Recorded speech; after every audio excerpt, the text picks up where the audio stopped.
If you struggle with sleep, you might have noticed something. The problem often isn't falling asleep, it's waking up, usually around 2 or 3 in the morning. But clinically, what I see most often is something very different. Night waking usually isn't caused by sleep failure, it's caused by how the brain has learned to respond during the night. In this video, I want to help you understand 3 things. Why your brain wakes up during the night even when you're exhausted, why anxiety and ongoing stress makes this pattern far more likely, and most importantly, what actually changes it without forcing sleep or trying to outthink your mind. One of the most misunderstood things about sleep is the idea that your brain switches off at night. It doesn't. Even during deep sleep, parts of your brain responsible for monitoring and safety stay quietly active, and that's normal biology. Your brain's job isn't to keep you asleep at all costs. Its job is to notice when something might need attention. The difficulty begins when waking during the night starts to feel important. So if waking up has repeatedly been followed by checking the time or thinking ahead or worrying about sleep, or even monitoring whether you're drifting off again, your brain begins to receive a very clear message. Waking leads to engagement. And over time, it learns that pattern, and it becomes far more likely then to repeat it too. It's not a conscious decision, it's simply how your brain learns. Now clinically, we describe this as a conditioned alertness, what I often refer to as sleep vigilance, where the brain stays slightly active or on duty during the night because night waking has been reinforced as meaningful. And if you're new here, I'm Andrew Major, clinical hypnotherapist and psychotherapist.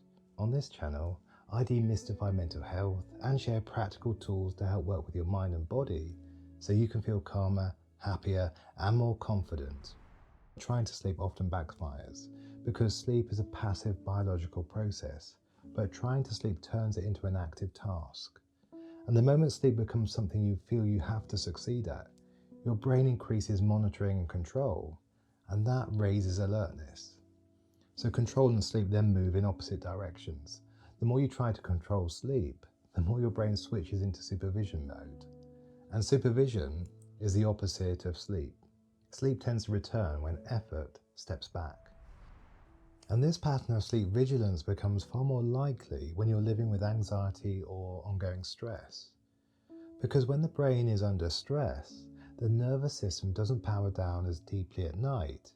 It tends to stay slightly more alert even during sleep. Stress hormones like cortisol and adrenaline don't just affect how you feel during the day, they also increase arousal and sensitivity to change. And that often means lighter sleep and a greater chance of waking during natural transitions between sleep cycles, especially during the early hours of the morning. Now, one misunderstanding is the idea that feeling calm during the day should automatically lead to calmer sleep. The nervous system doesn't reset instantly. It tends to run on accumulated patterns. So that really helps explain why you might wake up 2 or 3 in the morning, even after a day that seemed relatively calm. The system might still be operating on those earlier stress settings. And the part that often makes this pattern stronger is what happens when you wake during the night.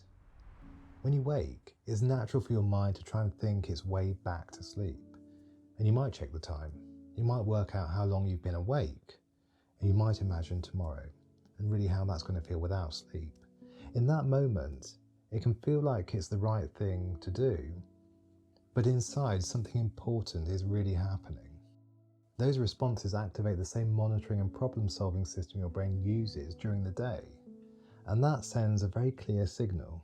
Waking requires attention, and over time, your brain learns from how you respond when sleep is interrupted, not from how well you sleep overall. So that waking moment becomes the training moment.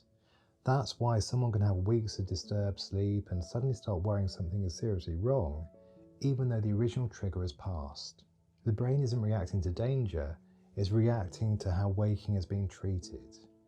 So what changes this pattern is surprisingly simple. It isn't about trying to get back to sleep, it's about changing how your brain interprets waking up. Clinically, one of the most effective shifts I see with clients is learning to send the brain a different signal during those moments.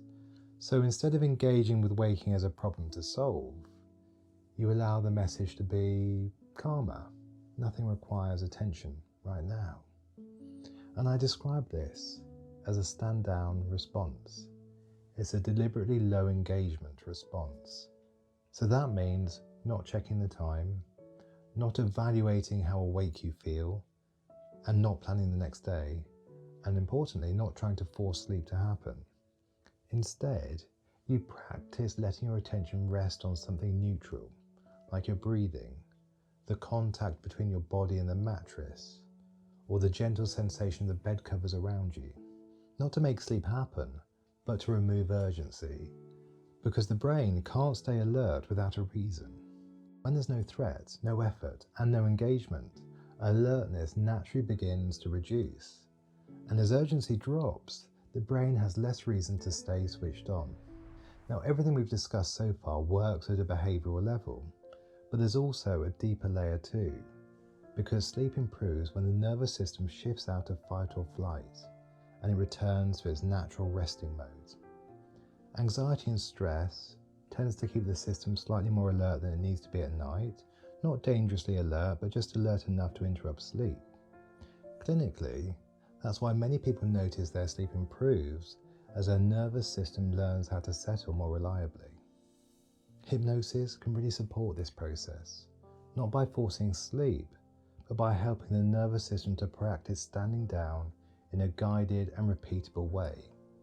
And with that repetition, the system becomes more familiar with that calmer state, which is why sleep often begins to improve gradually rather than instantly. So if you'd like to explore that further, you'll find some dedicated sleep hypnosis sessions here on this channel. But remember, the key thing is this, that waking up during the night is often a learned alertness pattern. If waking is followed by monitoring, analysing, or trying to fix it, the brain learns to keep repeating that response.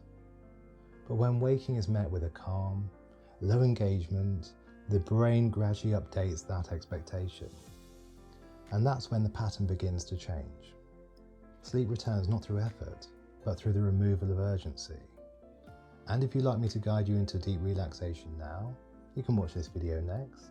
So until next time, be kind to yourself, and I'll see you in the next video.